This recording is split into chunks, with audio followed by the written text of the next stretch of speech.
Olá! Hoje a gente vai fundo em um poema antigo que levanta uma questão que, sinceramente, continua super atual para muita gente que encara a injustiça no dia a dia. Bom, já começamos com tudo. A jornada desse texto todo parte de um grito que vem lá do fundo, sabe? É pura emoção. Não é uma pergunta teórica, fria. É o desabafo de alguém que sente que o relacionamento tá por um fio. É aquele sentimento de, poxa, Deus deveria estar aqui, mas cadê? E olha, é fundamental entender isso aqui. Essa pergunta não é um desafio à existência de Deus. Muito pelo contrário, ela nasce justamente da fé, da convicção de que Deus deveria estar por perto, ainda mais quando as coisas dão tão errado. O autor do Salmo, ele não começa dando uma resposta pronta. Ele primeiro coloca o problema na mesa, sem rodeios. Essa sensação de abandono enquanto o mal parece que está vencendo, avançando sem ninguém para frear, é uma tensão que ele não tenta resolver de cara, mas que ele expõe com uma honestidade assim brutal. Para a gente entender esse clamor todo por justiça, primeiro a gente precisa dar uma olhada no perfil do opressor que o Salmo descreve. E o retrato que ele pinta é, assim, incrivelmente detalhado. O que é super interessante aqui é a distinção que é feita. O vilão da história não é o ateu teórico que fica debatendo filosofia, não, não. É o que o texto chama de ateu prático. Sabe o que é isso? É aquela pessoa cujas ações diárias são baseadas na ideia de que não vai ter consequência divina. A pessoa pode até dizer que acredita em Deus, mas na prática vive como se ele não fizesse a menor diferença. O texto original faz quase um perfil psicológico. É fascinante. A raiz de todo esse comportamento destrutivo é o orgulho, a tal da altivez do rosto. E essa arrogância toda leva a uma teologia completamente distorcida. Uma conversinha interna que fica repetindo: eu tô seguro, ninguém me derruba. E mesmo que Deus exista, ele não tá vendo não, já esqueceu, ele nem se importa. Depois de pintar esse cenário bem sombrio da cabeça do opressor, o salmista dá uma virada de chave assim dramática. Ele sai do desespero e vai para a afirmação, para a declaração de fé. Isso aqui é um chamado para intervenção.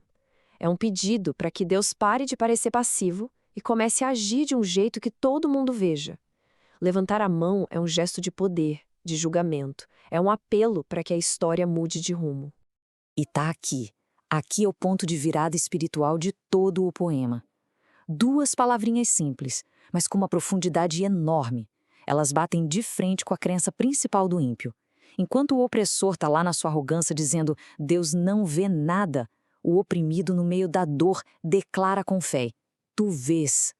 É nessa convicção que a fé do salmista se firma. A certeza de que absolutamente nada, e principalmente a dor de quem é vulnerável, escapa do olhar de Deus. Aquilo que é feito no escuro, o que é sussurrado para oprimir, tudo é visto e ouvido. Então, a resposta para aquela pergunta lá do começo não vem como um raio, um evento súbito. Vem como uma mudança radical de perspectiva. É como trocar as lentes, sabe? Sair do que é temporário e olhar para o que é eterno.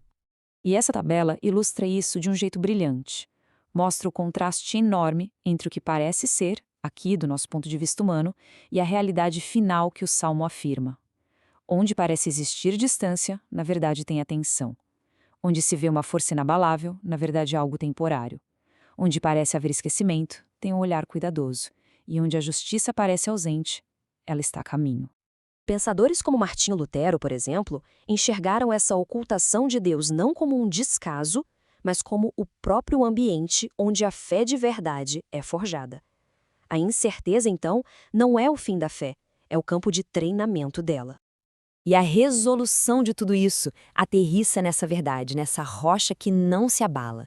Reinos humanos, opressores, sistemas injustos, tudo isso passa. O trono divino, no entanto, é permanente, e essa é a grande âncora.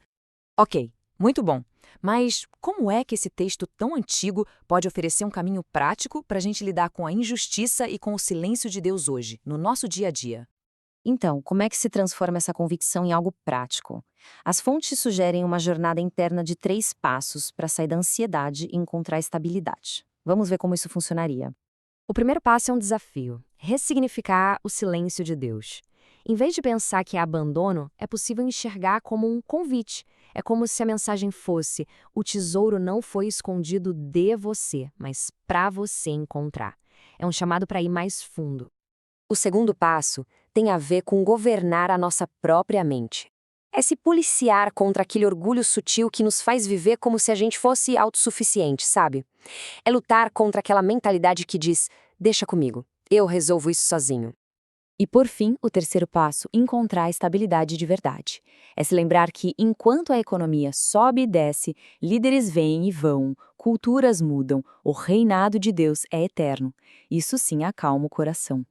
No final das contas, o ponto central é este aqui. É a esperança que sustenta o salmo inteiro. Não importa o quão alto o opressor grite ou quão poderoso ele pareça ser, a palavra dele nunca, jamais é a palavra final. Esse salmo não dá só um conforto antigo, ele nos deixa com uma pergunta que provoca, que nos faz repensar nossa reação ao mundo hoje. Não é só sobre ficar esperando, mas sobre como a gente vive e age sabendo dessa verdade. E essa é uma questão que fica para a gente continuar refletindo.